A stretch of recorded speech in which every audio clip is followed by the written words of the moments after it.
I thanked them for inviting me, but my mother-in-law gave me a surprising response. "You're not coming with us. You annoy me, understand?" I was confused and hurt.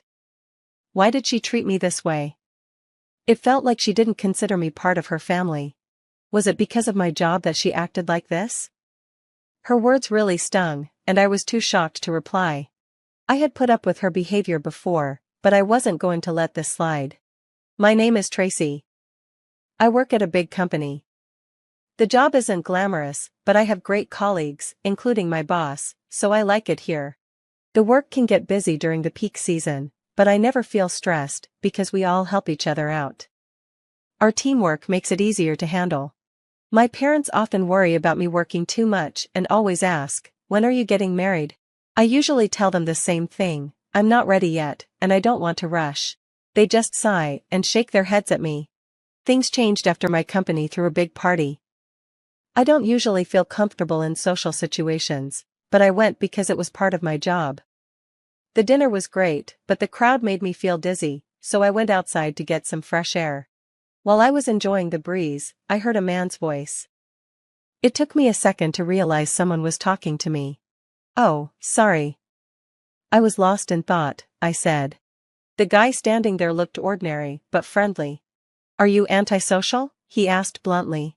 His question made it easier for me to be honest. "Yeah, I like working more," I said with a small smile. He shyly replied, "Same here." I thought I was the only one who didn't want to socialize. He seemed more comfortable now and started talking to me. His name was John, and we talked about our jobs and shared interests in travel and movies. He loved films, especially old Hollywood ones. "I prefer watching movies at home rather than going out with a bunch of people," I said. "Me too," he said excitedly. Then he added, "Oops. I haven't met anyone who likes talking about this stuff, so I got a little carried away." He seemed embarrassed, but I thought he was cute. We kept talking on the balcony and exchanged numbers before the night ended. I usually don't give my number to guys unless it's for work, but he was different. He made me feel comfortable talking to him. One day at work, and suddenly asked me, "Are you dating someone now?" I froze. She didn't seem to notice my confusion and kept talking. "Because you've been wearing cute outfits to the office, I'm guessing you're seeing someone special after work." I wasn't sure what she meant by dating. "I'm not sure if we're dating, but we have a lot in common. We watch movies and have dinner together, that's it." She gave me a confused look, then rolled her eyes. "That's called dating," she said, as if she could tell what I was thinking, like I had just realized it. She laughed and said, "I'm happy you're happy." I had been so focused on my work for so long that I hadn't even thought about what we were doing. Being with John felt so natural that I didn't worry about labels. John and I had a smooth relationship. It wasn't full of intense drama like in movies, but it was relaxed, and we enjoyed peaceful time together. Eventually, we got engaged. Even though my job kept me busy, John never complained. My colleagues were happy for me and supported me continuing to work after the wedding. We started planning our wedding and invited our friends and colleagues. John's parents were quiet and reserved, just like him. His dad was polite and said little, while his mom was dependable, but not loud. When we had dinner to introduce our families, it wasn't like our parents became best friends, but it was still a nice, calm gathering. But my mom looked worried. Later that night, when I asked her what was wrong, she said, "You might have trouble with John's mom later. But John is a good guy, so I hope he'll handle it." I didn't think much of it at the time, but eventually, I understood what she meant. Our wedding and honeymoon were amazing. I had always wanted to visit Rome after watching Roman Holiday. We couldn't sit or eat at the Spanish Steps where Audrey Hepburn had gelato, but just climbing up the stairs was a dream come true. We went during the off-season, but there were still a lot of tourists taking pictures. After we came back and started settling into married life, my work got even busier. I had told John's parents that my job gets really hectic around the holidays, so I might not be able to take time off. When John and I visited his parents, I told them I'd miss the first Christmas with them. John's dad said, "We don't really celebrate big, so don't worry. Just visit us when you have time." His mom agreed, but I could tell she wanted to say more. While I was helping her in the kitchen, I realized she still had old-fashioned views about women staying home and doing housework. When John came into the kitchen to help, his mom said, "Cooking is a woman's job. Go relax in the living room." She sent him away, but of course, I wasn't allowed to relax. I told myself it was better than her expecting me to do everything myself. I never thought I'd be treated this way by my mother-in-law. She looked at me while chopping carrots and said, "I don't understand." I had to ask, "What's wrong?" She lowered her voice so only I could hear. "You can't take Christmas off, can you?" "That's rude, and I'm sure my husband is upset," she whispered. I was shocked by her sudden change in attitude. It was so unexpected. As she kept chopping, she lectured me. "Why didn't you quit your job after getting married? I hope you're not planning to keep working long term." I was flustered and replied, I haven't decided yet. John and I talked about it, and we both plan to keep working for a while," I stammered. She looked at me disapprovingly. "You don't look like a successful career woman. Wouldn't it be better for your company if you just quit?" What did she know about me? I felt my anger rising, but she was already setting the table for dinner. She went back to being normal in front of everyone. I remembered what my mom had said when she first met John's mom. "What's wrong, honey?" John asked, snapping me out of my thoughts. I started bringing food to the dining room. John's mom pretended nothing had happened. "Are you tired from cooking? I bet you're too busy with work to cook at home." My mom quickly defended me. "Even though she's busy, she makes sure we eat well and cooks balanced meals. Don't tell me you're bullying her." "Of course not, I'm just worried about her," she replied, changing her tone. I was surprised by how fast she shifted her behavior. John's dad said, "Let's eat," and we all started dinner. The next morning, John and I left. I probably looked upset, so John asked, "Are you okay?" I didn't want to bring up anything that might cause tension, so I said, "It's nothing, I'm just a little tired from work." I tried to cover up my feelings. "Oh, sorry you didn't get to relax much with my parents visiting on your days off." Seeing John's concerned face made me feel even worse. I didn't want to drag him into this, it wasn't fair to him. My in-laws didn't live with us or visit often, so I thought I only had to deal with her occasionally, but I was wrong. After our last visit, she started calling me every week. She would ask about John or make sure I wasn't slacking on housework. I tried not to think much of it, but eventually, it started stressing me out. I still couldn't bring myself to talk to John about it. One day, she called again. As soon as I answered, she said, "My birthday is coming up next month." I had forgotten about it. "Oh, right, what would you like to do?" I asked. "I don't need a birthday celebration," she replied quickly, then rushed on without letting me speak. "My husband suggested a short family trip." The idea of a trip made me a little excited, but it didn't last long when she continued.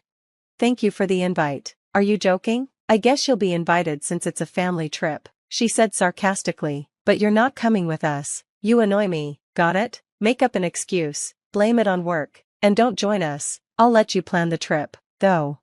That was it. I finally let my anger show. "I see, whatever you say. Watch your tone with me," she yelled, but I hung up on her.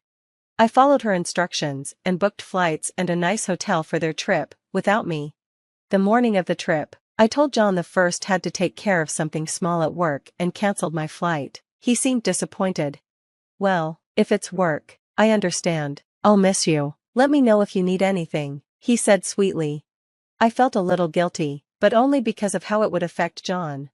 I ended up going to work as I had said. I considered doing something on my own, but I knew I'd just end up feeling negative. It was better to keep busy. My assistant made a big mistake that day, so everyone, including me, was running around trying to fix it. I didn't even have time to text John. By the time we finished, it was already getting dark. "Phew, good job, Tracy. It's so late. Is your husband okay?" one of my coworkers asked. "Yeah, I told him I might be busy today," I replied, feeling relieved. I remembered to check my phone for any messages from John. There were several missed calls and texts. They were supposed to return the next day. While I was reading the messages, my phone suddenly vibrated. I stepped into the hallway and answered.